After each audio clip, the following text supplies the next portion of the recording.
Hey, I'm Alex Radcliffe from Board Game Co., and today we're doing an unboxing and rambling around Divinity Original Sin, which will be a slightly interesting one, and we'll talk about why. But first, as usual, starting off with our coffee shot, our knife, we're ready to go over here. We're going to be diving into Divinity Original Sin. This core box is open because I needed to read the rules. I'm sorry, I needed to prep for the rules for this one. This is a homework assignment. We'll talk more about that as well. And so I need to get into the box to go through the rulebook and start learning how to play the game, of which I'm 20 pages in or so. I finished all the tutorial rules, so I'm ready to go for that, but I kind of want to keep reading and see how far I get before I actually sit down and dive into it. This is Divinity Original Sin. This, I think, is the all-in. I'm not 100% sure, but it sure looks like it. And this is a game that I backed and then canceled, and now is here.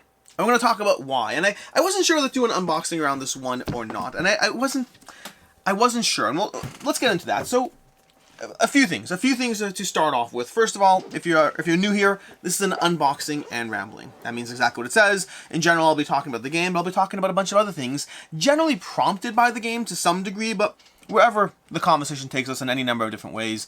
If you're looking for a high detailed components only and talking about the game only, this may not be for you.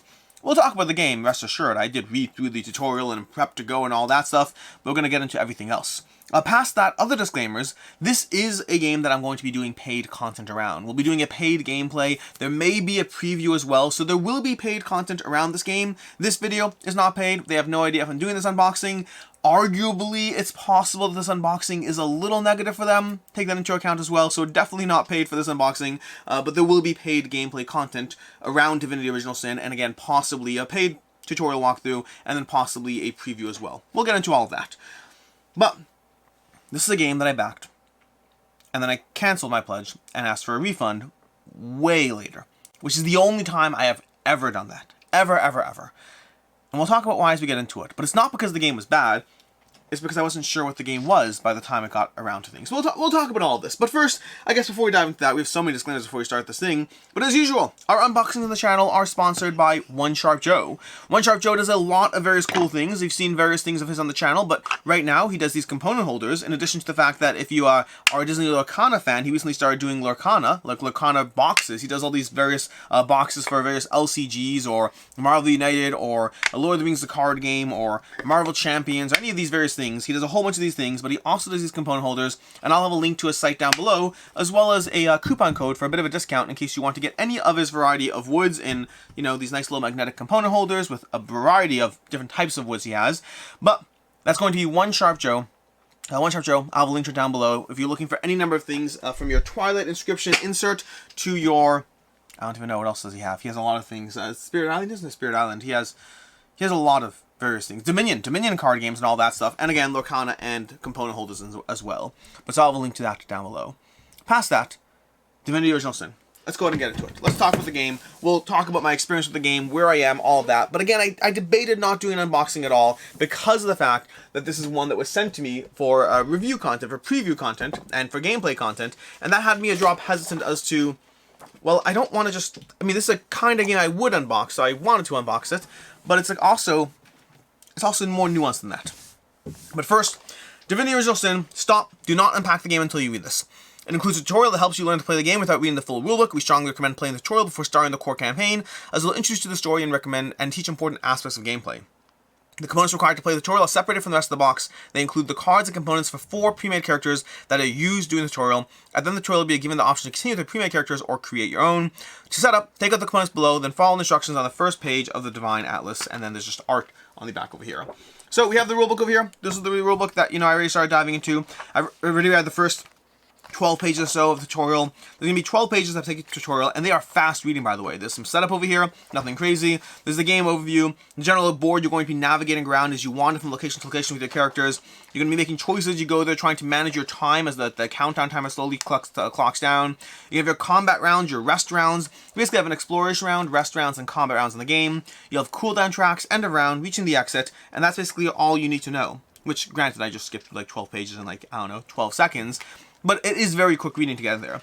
From there, I've already started reading more about your keywords, the nature of your characters, how your characters progress and grow, skill training, health and damage, various stat aspects that affect your characters. And I think I'm up to I think I'm up to page 20 if I'm not mistaken.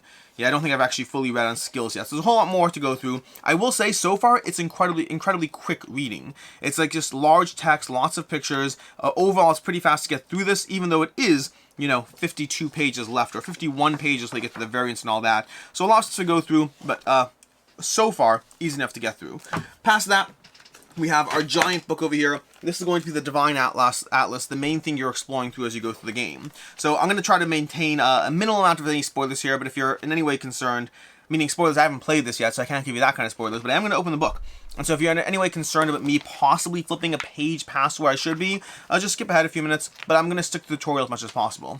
In the world of Rivellon, a religious sect known as the Divine Order holds power. We're not going to get into the text over there.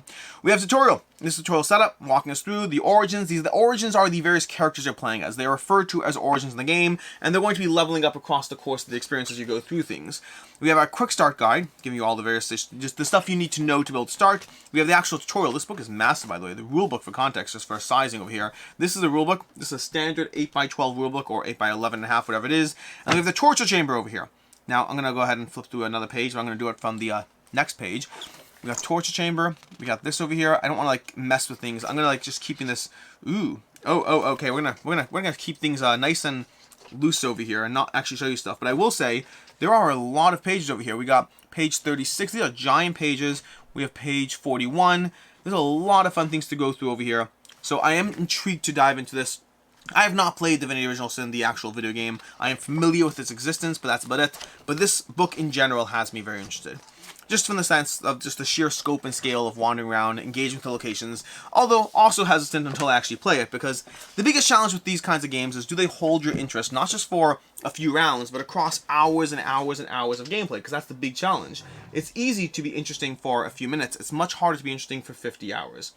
Now, going back to my pledge and cancellation and all those things, because again, I've never asked for a refund on a pledge before. I've canceled pledges before the campaign ended. I've never asked for a refund.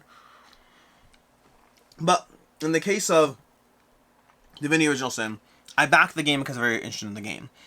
And then enough time went on that I realized that the game they had sold was not necessarily the game they were still making. The design team had done a lot of changes to the game, and it was the largest shift, both in terms of delay, there were delays, but it was the largest shift from what they had seemed to promise to a degree versus what the game ended up being. And it's not to say that what was new was bad in any way, shape, or form. I hadn't played it. But it was more that I just didn't recognize it anymore. I was like, I don't know. I don't know if I have confidence that this masterpiece of a game that I was sold, if it's changed this much, what is it now? And so I both remained very interested in the game, but also it was a game that I cancel and ask for a refund on. Over here we have our little player aids over here. We have our round tracker that's going to go next to the book. So you're going to have this next to the book. It's going to line up nicely. You're going to be tracking the rounds going down. You have your active combat cards. The fast, origins, and slow enemies are going to activate fast, and then the origins will go, and then the slow enemies will activate. So you're going to have two speeds of enemies you have to be mindful of. We have a little, player aid over here, an explore round, a combat round, making attacks, and I assume a rest round over here. Yep, because those are the three types of things you're going to be dealing with as you go through these rounds and track down the time and all that. But yeah, going back to this. So I was interested in the game, but I ultimately canceled my pledge because just the lack of confidence in what they were selling. And just ignorance around what they were, at this point, selling no longer matched up with what I had gone for. Now, that's a piece over here. What's this from? I don't know, I'm going to have to figure this out because I'm not entirely sure how this lines up over here. But either way, we have over here, we have the boss book. Oh, here we go. Here's our Punchboard. That's what that's from. That's going to be, nope, it's not from the Punchboard. It's not from the Punchboard. That's uncertain. So these are some Punchboards, I guess. Probably the components for the tutorials, which means this might be somewhere else. We'll put this back in the rulebook for right now. Here's going to be your various, I guess these are your tutorial Punchboard components that you'll need.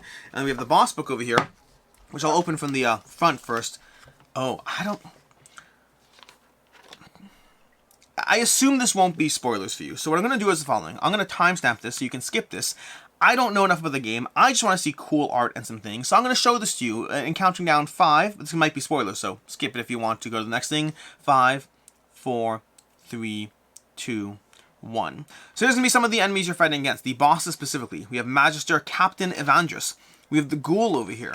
We have the Geist over here. These all look fun. It kind of makes me want to play the video game. We have Slain the Winter Dragon, who if you follow the Kickstarter campaign, there should be a miniature for that. We have the Shambling Oak.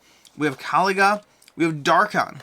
We have the Venom Wing. These are all going to be miniatures you'll see shortly. We have the Ice Rhino. We have Dallas and Brachus Rex. We have the Crypt Guardian. We have the Betrayer Crypt Guardian. We have the Kraken. We have the Nightmare Lizard. We have Malady. And then anything else? Anyone else? I think that's it. So we return now to the non-spoiler content. Although, warning, if you're watching this video, I will be going through miniatures, and I'm not going to, like, warn every single time there's a miniature. So if you're watching the miniature section of this video, the miniatures that show up are the miniatures that show up. But past that, a few weeks ago, they reached out, Divinity Original Sin or Larian Studios reached out and said, hey, we'd love for you to do some preview content on the game. And I was like, that would be amazing, because I was interested in the game, I just didn't have the confidence of following through with it after all the changes. I like these book system over here. I don't know what's going on over here. Here we go. I'm going to show you something. I don't know what we got. I think these are the characters you're playing as. We have Cassian. Hopefully there's no spoilers. You travel through the mist. No, I don't want to touch these over here. These look fun, but I don't know enough about where they fall into things that I don't want to mess with stuff. Also, I'm pretty sure it's supposed to be in this book that says, caution, don't open until instructed, which has me less confident that these are supposed to be from here and possibly not supposed to be opened just yet. So, ignore anything you saw there, I guess. Uh-oh. This is kind of stuck to the... that's not fun. This book over here seems stuck to the... That's unfortunate. Anyways, past that. So yeah, that brings me to the hesitancy around the unboxing, because there are like 2 unboxings that I arguably regret doing on the channel. Only 2 that I can think of. And the reason for them is because they weren't games I had directly sought out myself. One of them was Darkest Dungeon from Mythic Games, and the other was League of Dungeoneers. And both of those were games that the publisher had sent me, and publishers do send me games, and the publishers have sent me games that I've unboxed that I'm interested in, but those are both games that I had decided that I'd seen them, and I'd actively decided I wasn't interested enough in those games. Not that I wasn't interested at all, but I wasn't interested enough in those games. And that meant that when I did those unboxings, I think that came through. I think in both those cases it came through that I was somebody who was showing off a bunch of miniatures or fun things or cool stuff, but not as a fan of the game. Now, Darkest Dungeon, to be fair, I was always interested in the miniatures. The gameplay never sold me enough. And I played it once, and I thought it was fine, but definitely not enough for me to commit the time, effort, and energy to it. League of Dungeoneers I still have, and I am intrigued by it, but it's something that's lower down my totem pole of personal interest. And again, I think that thing showed in both those unboxings. And so I am more mindful. Whenever the content that I put out doesn't feel genuine to myself, whenever I feel it's not reflecting my interest as a fan in the hobby, because I am first and foremost someone who loves board games, when I feel the content doesn't match that, I feel bad about that. And so I was hesitant to do this unboxing as well, because it's like a paid content, and I canceled my campaign, and I wasn't sure how well that would come across. Ultimately, I decided that I am interested in this game. I know I'm interested in this game. Hopefully that comes across while we're talking. But to me, there was like a product shift in the game that caused me to, like, just say, hey, you know what? I'm going to just back away entirely. But I still am interested. And so I was willing to do this unboxing here. I don't ever want to become somebody who's just showcasing things. That's not my goal. It's not what makes me interested in this hobby. Oh, we found this over here. And so I want to be someone who showcases things that I am interested in, or compelled by, or want to share with you, or reviews things because, hey, reviews are a part of it. But if I'm not reviewing it, if I'm just showing it, which is the case for something like this is not a review. What you see right now is not a review in any way. It's me being interested in the game system and wanting to show you this, massive amount of cards and text. Holy hell, this is gonna need some organizing over here. There's a little bit of a mess over here. But either way, if I'm reviewing something, I don't mind reviewing something that I'm not passionate about, because part of the review is the fact that I'm conveying, hey, I don't think this is good enough in some way, so I'm giving you information that's useful. But if I'm just going to showcase it, I want to only showcase things that I'm actually interested in as a fan. So there's a whole lot of cards here, and I don't want to mess up the systems at play. That's the tricky part. I really don't want to mess things up over here. So what I'm going to do is I'm going to move this out of the way over here, and then I'm going to show you the top-down box. But I don't want to screw with things over here, because I don't want to mess with stuff. I don't want to screw up the card system and have to organize it all later. I will show you some of these cards because they've already been open, but the rest of this I'm going to leave closed. We have dividers, we have a ton of cards, both large and small. I can show you some of these, like, top cards over here. We have this location. We have arrested in your periphery. You notice a prisoner flag down some magistrate on patrol. After a spirited conversation, he points in your direction. The guards promptly take you into custody. Flip this card. It has me intrigued. It has me intrigued just from a pure gameplay system of what's happening. I might read another one up there, okay? Cells. If an origin here has mystic, origins being you or the characters, flip this card. If not, place this card in the holding area. So now we have things that are playing off each other as we go. And over here we have another set of cards over here. These also look like they could be open, but I don't want to mess with things, so I'm going to kind of leave them as is. We'll see how this all goes. I will show you some of these, but past that I'm going to move this box back. I feel I was going to say something a second ago, and I lost my train of thought. I had a thought that was relevant. I was talking about showcasing things you like, reviewing things you don't like. I don't remember. Either way, let's go ahead and show you this over here. Ah, darn it, this is going to bother me. I had a particular thought, and then I was showing you the cards. Oh, that's what it was. I remember what the thought was. I'll talk about it in a second. Watch me forget again. So we have Incarnate over here. Again, these are going to be just various characters we're fighting against. We have the Hans Voidwolf, the Ifan's Voidwolf. We have Slain. We have the Longbow. So you have various items over here throughout the course of the game. When you attack with this before rolling, you may spend 1 to roll 1/1. We have Assassin's Dagger. It's going to give you various stat adjustments. Melee weapon. When you attack with this, if you're invisible, set 1 die to any face. So there's a lot of items over here, as well as enemies you're fighting against. Resurrection Scroll. You can only target down origins when you use this. Revive your target with max health. Fortify Scroll. While this is on cooldown, once per turn when an attack is made against you, you may slide this left 1 slot, take 1 less damage. One thing we haven't talked about yet, although I guess I want to show it to you, is the cooldown track. So let's see if we can find the cooldown track, because there is an entire cooldown system. Speaking of which, there's also more punch boards of things that I guess will be relevant later, but not in the initial tutorial. But the thing I was going to say, I remember talking to Board Game Coffee once. Board Game Coffee, fantastic channel. You should check him out if you haven't already. But he, one time, I want to say for Etherfields, he kind of did a full card listing of Etherfields. He did an unboxing and showed all the cards. And then he kind of realized he had to make it all go back to the way it was. And he had screwed that up and didn't think about it when he was unboxing stuff. And so he had a complete mess of cards in his hand. And that's the thing ever since then, I've kind of been mindful of, sure, like I want to go through things, but I need to be mindful to not mess things up for me.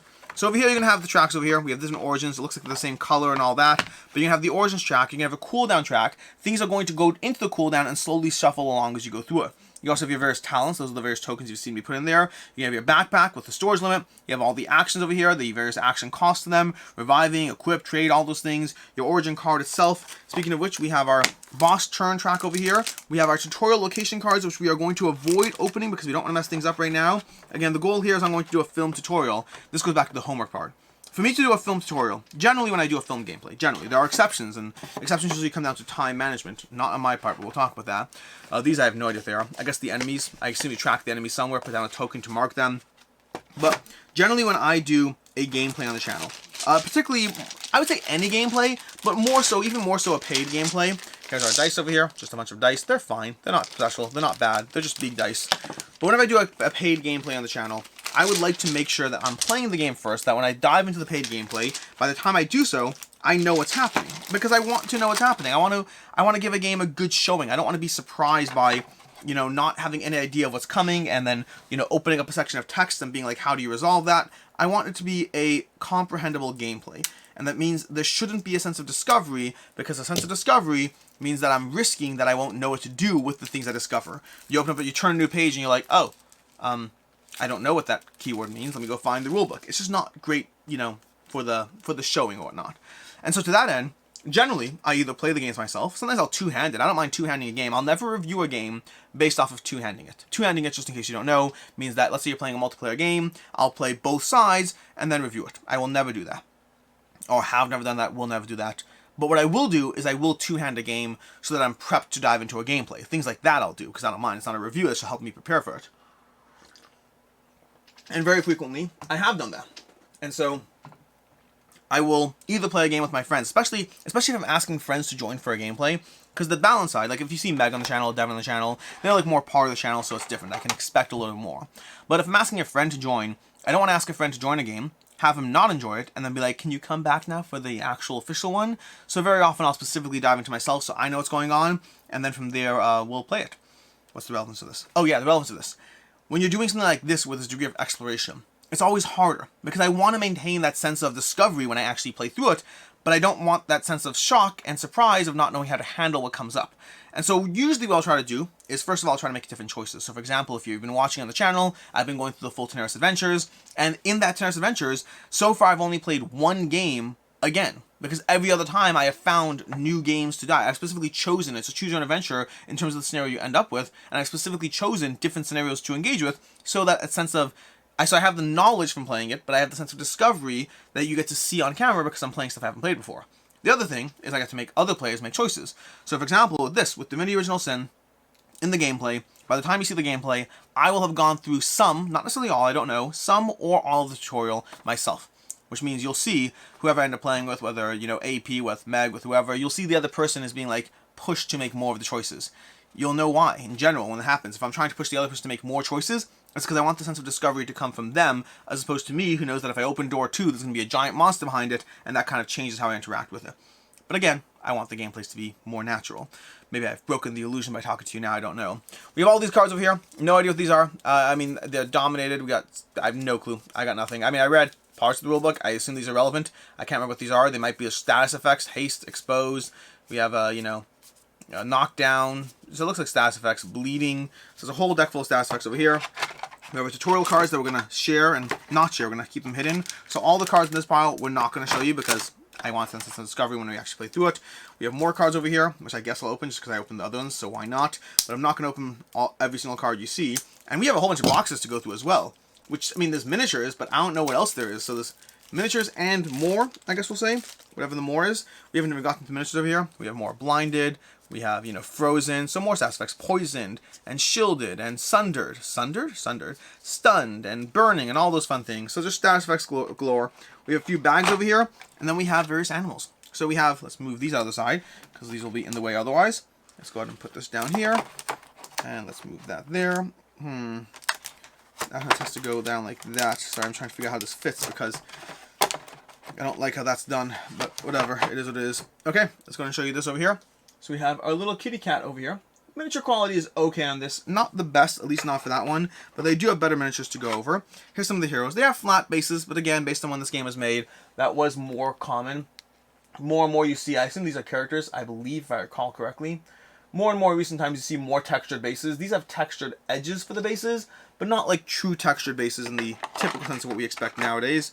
But again, miniatures are constantly evolving. This, based on when it was, I wouldn't have expected that. We have these over here. More characters, or baddies, I think these are baddies. I'm not sure. I don't know enough about the game system, or about the enemies you're facing. I know there's going to be some origins that you're going to be playing as, or with, or whatnot.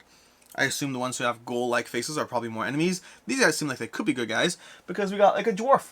A dwarf captain. Dwarf Furious, if you're watching this, that's a dwarf. You need to go back this game. Or buy this game, I guess. Backing's too late. I have a person who watches the channel. Username is Dwarf Furious. And he has a very simple rule. He's a simple man with a simple rule. If a game has dwarfs, he gets it. If a game does not have dwarfs, he probably doesn't.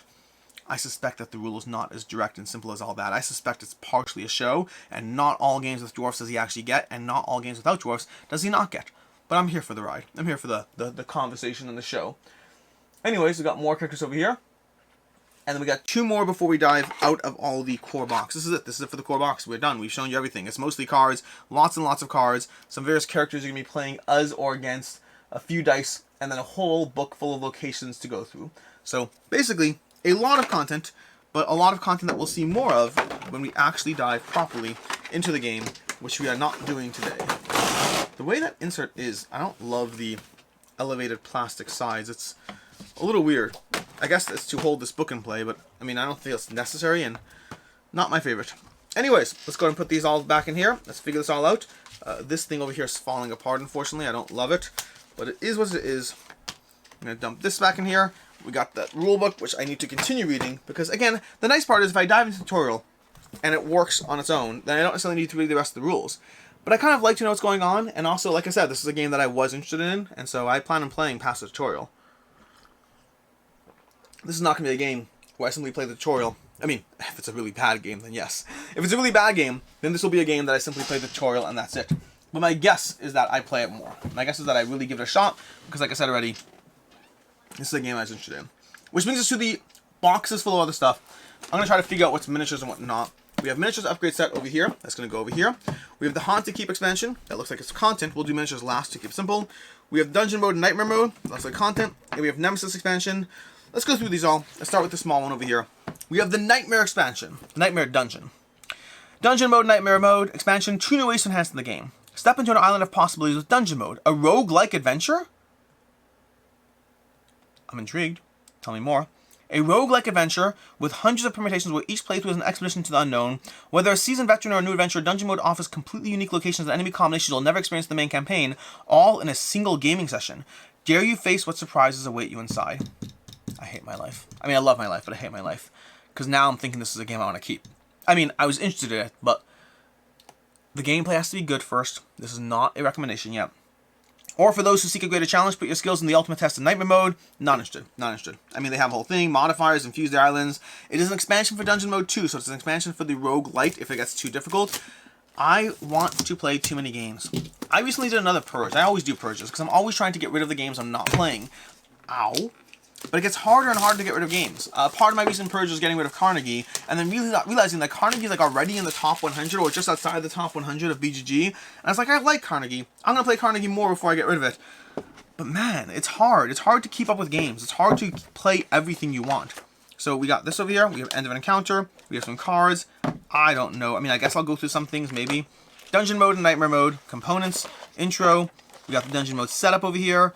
I am very intrigued by how this works, but I'm not going to bother trying to read into it much until I actually, actually play the game first. Let's start with that. Let's start with playing the game first.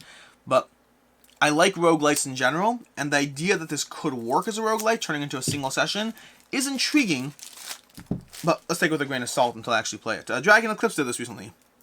Dragon Eclipse from Awakened Realms, they had the game, which was interesting, and I liked it, but also another campaign game that I'm not going to play. And not to say I'm not going to play, but I have lots of campaign games, and I want to play them all, and I can only afford to, just time-wise, I can't do everything, so you have to pick and choose your battles, and it's getting increasingly hard to do so. So roguelites have a temptation, but I didn't play Dragon Eclipse's roguelike mode, so all I have is the knowledge that I'm interested in it.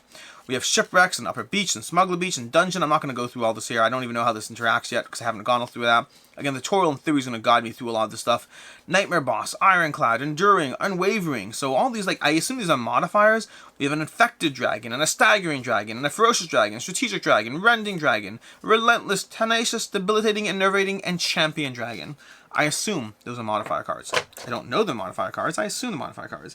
And then we have this, which I assume are your levels in the dungeon. Level 6, level 5, level 4. I assume, again, I don't know much over here. Bandit Earthurge. This minion spawns is slow. Victory. One origin learns something. So, okay, so these are all the various things you can learn in the mode. I don't even know enough about the game, but the concept of just giving you these rewards and enemies and just combining that with the game system, that is intriguing.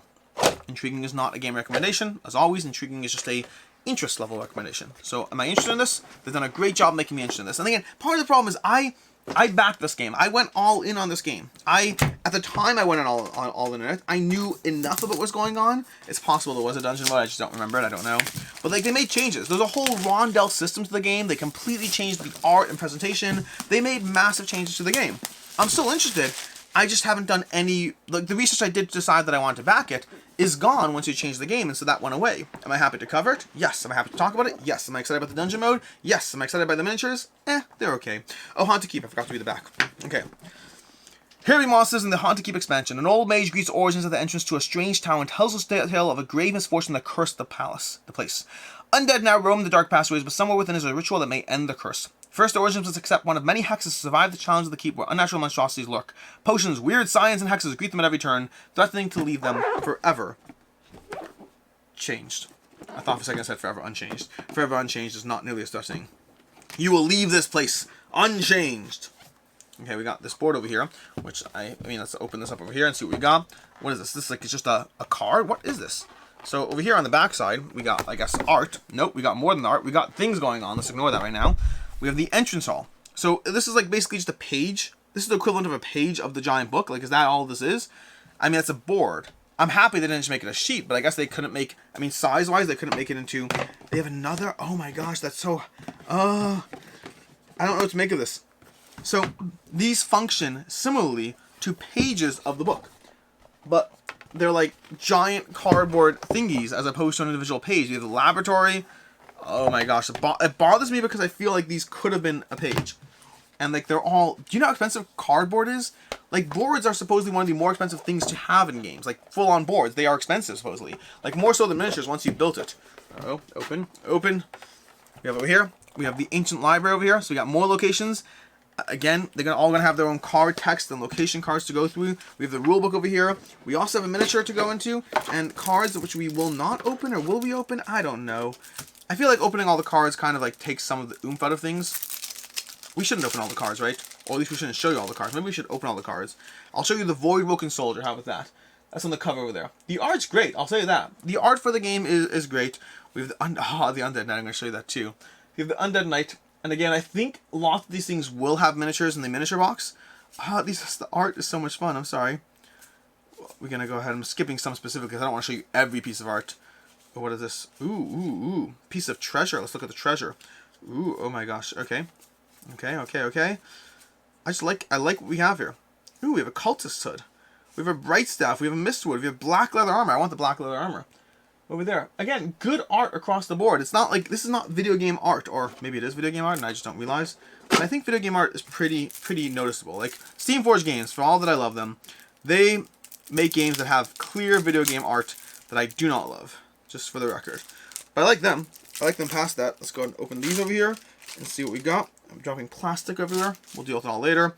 We have the entrance hall. These are going to be cards that correlate to the expansion locations. I'm not going to go through these. These are going to be locations on the board that you're flipping through and seeing as you go through it. But I do have to show you the miniature because, I mean, miniatures are why we're here at the end of the day.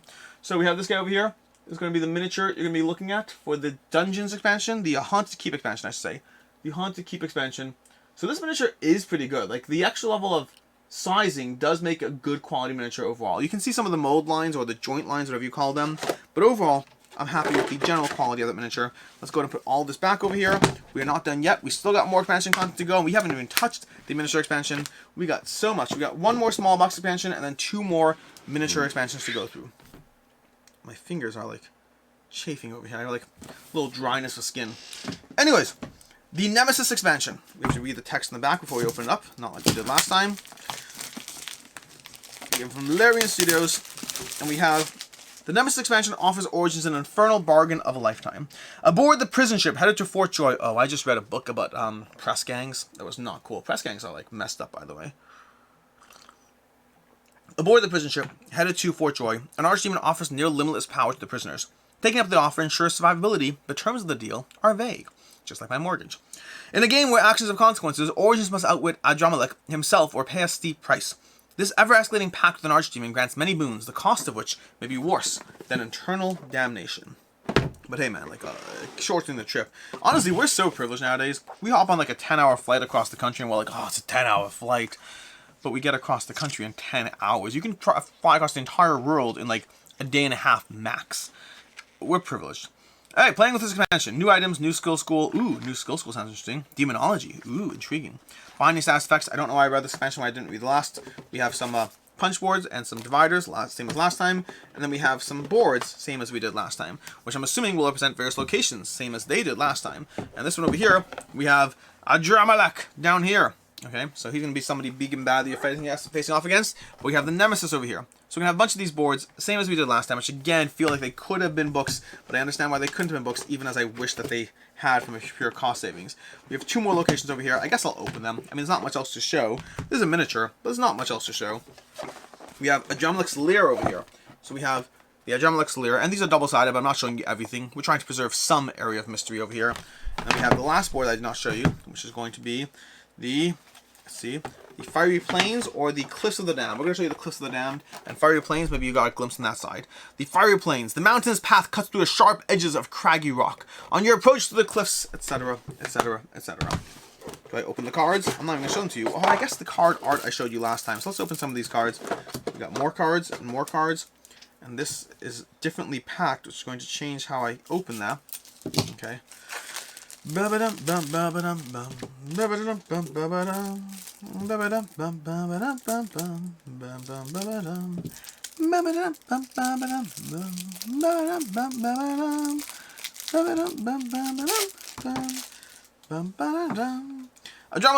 So we have Adramelech over here with our various demon cards. We have, let me show you some more. We got an inner demon. An inner demon over here. That's something fun. We can look at that. We have a flame-kissed helm and a bone heckle and an auto crossbow. I like anything to do with auto crossbows. They're like all the fun of crossbows, but faster. We have a storm seeker. That's fun. A fang of ember, a Nova's gaze, a lion's heart, a caster's orb, a death knight armor. Again, I just like showing you the various art and components. +3 to X, +4 to Y, whatever X and Y are. Cost 12 money. A demon egg. We have text-based cards that give you all these things. And demon grunts. I'm going to show you some of the enemies you're facing off. This is very demon-focused, this expansion. Demon Worm, Winged Demon. We got some spells. Terrifying Cruelty. That's like, you know, I don't know, Avadra Kedavra. Or Crucify.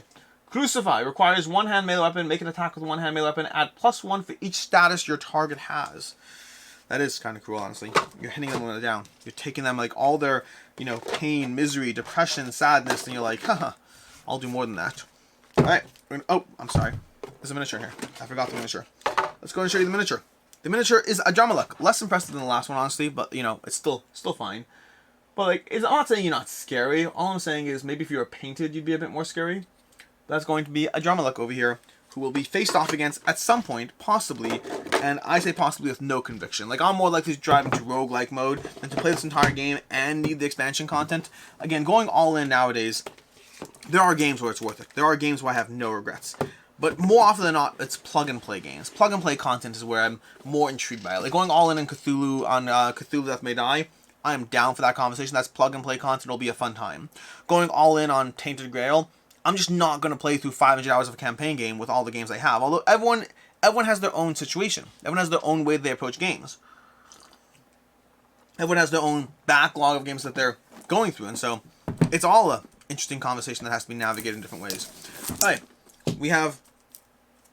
I don't know what this is. Why do we have, like, a separate box? We have the giant miniatures box over here, okay? And then we have a separate miniatures box over here. I don't know why that is. Are these, like, relevant to specific expansions that we just played through and that you'd only need them if you got the expansions, I guess? But it doesn't seem like it. Maybe. We'll find out. No, we won't, because there's no text in this at all. There's no text at all in the slightest, in any way, shape, or form. There's just a box with miniatures. And nothing to do with the back of it. Let's go ahead and read the back of it. Nope, it just says Upgrade Part 2. There's a cheese trader. Let's go and look at the cheese trader. Here's your cheese trader for the game. Okay, we got our cheese trader over here. And then we have this guy who's fun. So we got some fun miniatures over here. This guy, I like the axe. I like the pose, a little bit more dynamic. Looks like they're rushing towards you. They're going to smack you in the head with that. We got a few smaller guys. I like the overall sculpts of these ones. Again, I wish there were texture bases, but you can't always get what you want. But you get what you need. You get what you need. But I like the miniature quality overall. I don't think it's the best I've ever seen. I don't think it's the worst I've ever seen. It's good, not great. Here we got two more guys, and we have the big guy as well, who we're going to show you. So here we got two more guys to face off with or against. I assume this one's against, and I assume this one's with, but, you know, time will tell. Or looking at the back of the box in a minute will tell. And we got this guy, who's definitely a facing off against kind of guy. He does not seem like he's on your side. Generally, the bigger they are, the less likely they are to be on your side. Zombicide actually has a few characters that are large characters that are on your side, and those are fun because usually you don't get that kind of leeway. It's like, oh, you're gigantic. I must be forced to kill you. Alright, so we had Darkhan. Darkhan was the person who was, I think, on my side, and the Ghoul, definitely not on my side. Darkhan could be on my side. I feel like that's a name that could be on your side. And we have this box over here, which is going to be full of all the various miniatures, including Slain the Winter Dragon. That was like the $1 million stretch goal, if I recall the campaign properly. It's been a long time. It's been a very, very long time for this one. So that is going to be Divinity Original Sin. Although, long time, I'll take a long time over not at all, because nowadays there have been some games that fall more into the not at all camp, or the not at all possibly camp. Like, it's hard to say. Sometimes you just don't know. Sometimes a game that you don't know when it's showing up could be never, but you need time to find out whether it is never or not. Okay, we'll do the dragon last, obviously. This is going to have a few repeat sculpts over here, so nothing crazy. These two are both repeated. They're like fun. They're giant tentacles in the sea or something. I don't know. They look like they could be splashing out of the water, or they could be plant-based. I can't tell. But they're giant tentacles, and so I respect them for being giant tentacles, I guess. They're fun. I'm just not overly. We have a little like demon cat situation, which I like these guys. And we have a demon, whatever this is. This guy feels like he's unhealthy. That is an unhealthy cat. Someone needs to feed that guy. And that guy looks perfectly fed as far as things go. Perfectly fed. Yeah. Yep, that's that. We got a few. Oh, we got some chickens. We got chickens. This is not the chicken, but we got chickens. Chickens are coming next in a second. We got these miniatures over here. And then we have the chickens, which is, there's 4 chickens. I guess I'll show you 2 of them because it's the last 2, so I'm just going to grab 2. 2 little chickens. Pock, pock, pock, pock, pock, pock, pock. The only terrifying thing in Zombicide is they have a bunny that's like, his goal is to eat your face off, I'm pretty sure. And he looks like he's going to eat your face off. Now we have a few more miniatures over here. Again, I'm not overly impressed with the miniatures. I'm happy I have them. They'll be fun to play with. Ooh, this cat's fun. Actually, I remember seeing a video what this guy was shown. Let's show this guy last, because he seems cool. Let's show the smaller guys first. We got another one of these small guys. This guy has a guy in both boxes. That's interesting. So you've already seen this small guy, but he's showing up again over here. Exact same sculpt, I think. I could be wrong, but I think it's the same sculpt. But he's in this box, so I'm going to show it to you in case I'm wrong. And then we have two more guys that are in the smaller side. Don't know who these are as far as characters go. But, you know, they're characters. They're fun. I don't know, I find miniatures are fascinating, and finding the miniature sculpts that resonate with you are fascinating as well. Like, many of these miniatures just don't do it for me. They're not bad, they just don't do it for me. Like, okay, we got a nice spider. You know what's a nice spider? The Massive Darkness spider. That's a nice spider. The original one, too. Not even Massive Darkness 2. Oh, I do like the skulls, though. I do like the skulls on the head. That is a nice touch. Okay, fine, I take it back. This is a nice spider. But, like, different miniatures will resonate with different people in different ways and catch their attention. Now, for example, this guy over here, this bramble of a tree, I really like this miniature. So, like, everyone has their own... And, like, it's not just Kaman I like and other companies I don't. Kaman has plenty of miniatures that I just don't care for at all. It's just... I don't know, I just find it interesting that some miniatures are like, oh my gosh, that makes me want to play the game. Like, this guy makes me want to play the game. This guy makes me want to play the game. Some of these don't either way. The book makes me want to play the game. The sense of adventure makes me want to play the game. The roguelite mode. I guess this guy has, like, a bunch of tentacles coming up in the sea. And this guy looks fun. Look at him.